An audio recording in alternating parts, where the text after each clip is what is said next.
Tapi kalau kasusnya Andi Simon, saya bilang Andi Simon nggak akan masuk surga. Ya, ya, Dengan ya. gara-gara pelaporan itu justru dia nggak akan masuk surga. Ya, karena berhubungan dia pribadi sendiri sih ya, saya paham. Ya, dan itu Ya, bukan kasus yang berat gitu loh. Kalau ya. dia disodomi oleh Mangapul Sagala, wah itu cita Nah, lama. itu bisa. Ya, Itu ya, bisa betul, Pak. traumanya seumur hidup. Kalau cuma dibully begitu dia nggak terus lapor polisi, Masih Tuhan Yesus dicicil nggak. berarti. Pertanyaan Harga saya, dirinya masih apakah dicicil, para Pak. rasul dan Tuhan Yesus pernah ngelaporin orang-orang yang membuli mereka kepada tentara Roma? Nggak pernah loh. Ya, ya. Iya Ya, kan? setuju, Nah, Pak. mereka justru mengampuni kan, ngajari ngampuni kan, dilepaskan begitu saja kan. Ya. Nah, Pak sama Paul. seperti saya. Kenapa saya menjawab? Saya menjawab. Tapi kalau saya bilang ya, ini penistaan nama baik. Nama baik saya Ya, kan. ya. Bisa nggak? Saya urus sampai ruwet-ruwetnya. Oh, bisa banget, gampang banget. Ada Ya, ya. gampang banyak cara. Tapi kenapa? Itu kan fitnah kan, yang dikatakan Rudi Yohanes Amin Wijaya Saiful kan fitnah. Jelas-jelas Ya, fitnah. Itu jelas-jelas fitnah itu. betul. Ya. Nah, tetapi kan saya nggak perlu marah-marah. Cuman kan saya cuma kasih tahu mereka. Dan bodoh sekali, ya kan? Justru jawaban-jawaban saya kan akan membuat mereka kejang-kejang nanti. Nah, kayak hari ini, duitnya saya katanya buat beli mobil, duitnya hasil nilep uangnya KC. Nah, ini uangnya loh dari Ministry Finance City 15.000. Ya, kalau iri jangan bilang-bilang bos, jangan keras-keras, malu kan begitu kan.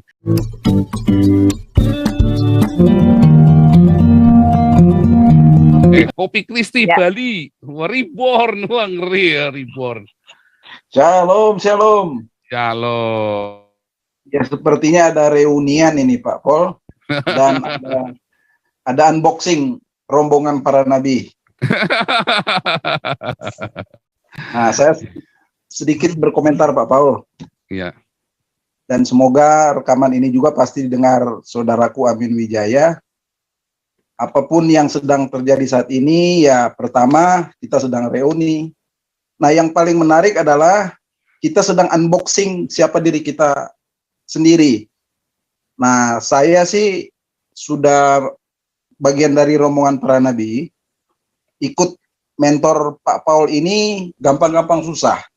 Artinya gini, apa yang baik saya akan ambil.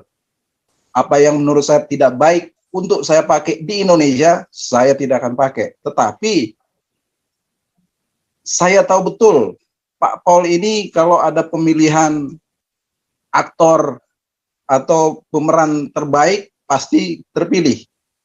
Karena a good actor, you know? Good actor, good mentor, good moderator. Jadi kalau kita nggak paham betul, kalau kita tidak pernah ikut embun pagi, kita tidak pernah ikut kelas Pancasila, kita nggak pernah ikut gubrak-gubrak, wah kita bisa kacau sendiri. Jadi ya semoga didengar Pak Amin Wijaya, apa yang sedang terjadi saat ini, tanpa kita sadari, kita sedang menunjukkan siapa saya, kelas saya di mana, kapasitas saya di mana, kemampuan saya seperti apa, akhirnya publik yang akan menilai. Nah, apa yang terjadi sekarang, ya Pak Amin Wijaya sedang mempromosikan siapa dirinya. Yang mana akan semakin jauh, padahal kita ini adalah orang-orang percaya yang mengakui Yesus Kristus sebagai Tuhan. Baru ada sedikit perbedaan saja, padahal di rombongan para nabi itu wajib loh, kita wajib berbeda, wajib dan boleh. Tetapi bukan berarti kemudian berpisah. Nah, dari awal saya join, memang ada beberapa teman-teman kita yang akhirnya terpisah. Dan penyebab terpisah itu karena perbedaan. Kan orang bule bilang, too bad, kenapa harus pisah? Beda kan tidak harus berpisah. Beda pemikiran kan boleh. Beda idealisme, ya boleh. Tapi tidak harus berpisah. Sayang, kecuali misalnya Pak Paul arahnya ke khilafah, yang ngapain saya ikut Pak Paul kalau di arahnya ke khilafah kan? Padahal dari awal kita sudah jelas, kalaupun kita gubrak-gubrak, musuh kita bersama adalah ideologi khilafah. Nah, ketika ada perbedaan pendapat, apa yang saya pikir, apa yang Pak Paul pikir, seharusnya mari kita sikapi bersama apapun perbedaan itu, tapi tanpa harus berpisah, apalagi sudah membahas isu-isu yang bersifat personal. Jadi semoga saudaraku Pak Amin Wijaya mendengar, dan semoga suatu waktu kita akan bertemu lagi bersama dengan rombongan yang ada. Artinya apa? Kasih waktu yang pas untuk ini selesai. Karena kalau setiap hari yang dibahas gitu-gitu, aduh, capek. Tetapi bagi yang baru pertama kali kenal Pak Amin, baru yang pertama kali dengar Nabi ke-26, ya akan terpicu, wah ada apa ini. Tapi kalau kita rombongan yang sudah dari awal, ya disudahi aja, jangan dilama-lamain. Kasihan. Ya, kasihan karena apa? Kita kan awalnya bersama, tapi kok bisa pisah? Ya jangan dong. Artinya, tetapi kasih waktu. Siapa tahu ya akan semakin terbuka, semakin di unboxing ya. Tetapi pesan saya tentunya unboxing yang positif buat diri kita ya. Tapi kalau arahnya negatif, sayang. Nah, kemudian satu hal lagi. Pak Paul, boleh saya mau bertanya nih, mau minta pendapat nih. Iya. Soal hukum rohani dan hukum dunia. Saya mau coba kasih contoh nih. Misalnya saya ini seorang hamba Tuhan. Saya seorang gembala. Kemudian saya punya anak perempuan. Nah, anak perempuan saya diperkosa oleh seorang hamba Tuhan, Pak. Kira-kira tindakan apa yang saya akan ambil?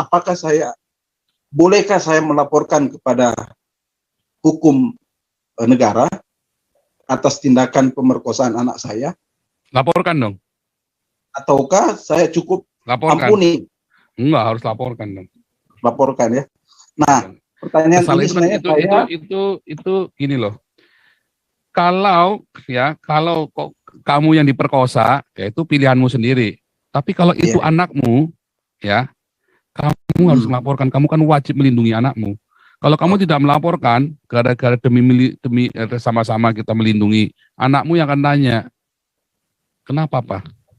Aku tidak kau lindungi. Dia akan tertimpa sial 2 kali tuh anakmu tuh. 1 oleh si hamba Tuhan ini, si pendeta ini diperkosa. 2, bapaknya nggak ngelindungin dia, nggak belain dia. Sial 2 kali tuh.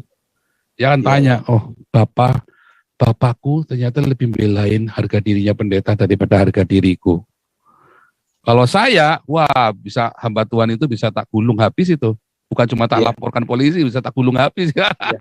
Nah, gini Pak Paul, saya sebenarnya saya gulung habis itu. Kalau sampai ada misalnya hamba Tuhan ini berani ganggu keluarga saya. Iya, jadi gini Pak Paul, saya sebenarnya ada di kebingungan. Saya kan gini, saya terus terang, siapapun mentor yang baik pasti saya akan dengar pengajarannya. Nah, kemarin apa yang terjadi dengan Andi Simon, betul, mungkin caranya dia, mungkin karena pribadinya dia ya yang diserang, sehingga dia harus melaporkan si Patrice Smith. Secara rohani, seharusnya mungkin dia udah ampuni cukup, dan ampuni dia sehingga dia cabut laporan. Nah, tadi saya coba bandingkan, saya hamba Tuhan, pemerkosa juga hamba Tuhan. Kalau saya laporin dia, nah saya sudah dapat jawaban, karena kan ada 2 hal, ada anak yang saya harus lindungi ya, secara beda kasusnya. Beda, jadi kalau beda kasus sendiri. Wah, itu pilihan itu sulit itu pilihan. Ya, jadi si Andi Simon, jadi dia kan melaporkan kelakuan Patrice Smith karena sudah bukan menyerang doktrin, bukan aja diskusi doktrin, pengajaran, tetapi sudah menjurus ke personal, ya toh, menjelek-jelekkan, macam-macam lah, dan akhirnya berujung kepada perbuatan tidak menyenangkan. Yang mana sebelumnya dia sudah warning sebenarnya, stop, jangan bully, tetapi karena terus saja disikat, akhirnya yang terjadi pelaporan polisi. Nah, berita terbaru lagi, Pak Mangapul Sagala sudah dipanggil oleh Polresta atau Polda untuk saksi. Jadi kan tambah seru Pak. Tapi anyway, terima kasih jawabannya. Jadi saya bisa mengambil kesimpulan bahwa ya memang nggak gampang. Tapi kalau kasusnya Andi Simon, saya bilang Andi Simon nggak akan masuk surga. Ya, ya, Dengan ya. gara-gara pelaporan itu justru dia nggak akan masuk surga. Ya, karena berhubungan dia pribadi sendiri sih ya, saya paham. Ya, dan itu Ya, bukan ya. kasus yang berat gitu loh. Kalau Ya. dia disodomi oleh Mangapul Sagala, wah itu cerita Nah, lain ya. itu bisa. Ya, ya, Itu bisa betul Pak. traumanya seumur hidup. Kalau cuma dibully begitu dia nggak terus lapor polisi, Masih Tuhan Yesus dicicil nggak. berarti. Pertanyaan Harga saya, dirinya masih apakah dicicil para Pak. rasul dan Tuhan Yesus pernah ngelaporin orang-orang yang membuli mereka kepada tentara Roma? Nggak pernah loh, Ya, ya, ya ya. kan? Setuju Dan Pak. mereka justru mengampuni kan, ngajari ngampuni kan, dilepaskan begitu saja kan. Ya. Nah, Pak sama Raul. seperti saya. Kenapa saya menjawab? Saya menjawab. Tapi kalau saya bilang ya, ini penistaan nama baik saya Ya, kan. ya. Bisa nggak? Saya urus sampai ruwet-ruwetnya. Oh bisa banget, gampang banget. Ada Ya, ya. gampang banyak cara. Tapi kenapa? Itu kan fitnah kan, yang dikatakan Rudi Yohanes Amin Wijaya Saifuddin kan fitnah. Jelas-jelas Ya, fitnah. Itu jelas-jelas fitnah itu. betul. Ya. Nah, tetapi kan saya nggak perlu marah-marah. Saya cuman kasih tahu mereka. Dan bodoh sekali, ya kan? Justru jawaban-jawaban saya kan akan membuat mereka kejang-kejang nanti, ya Betul. kan? Nah, kayak hari ini, duitnya saya katanya buat beli mobil, duitnya hasil nilep uangnya KC. Nah, ini uangnya loh dari Ministry Financial 15.000. Kalau iri jangan bilang-bilang bos, jangan keras-keras malu kan begitu kan?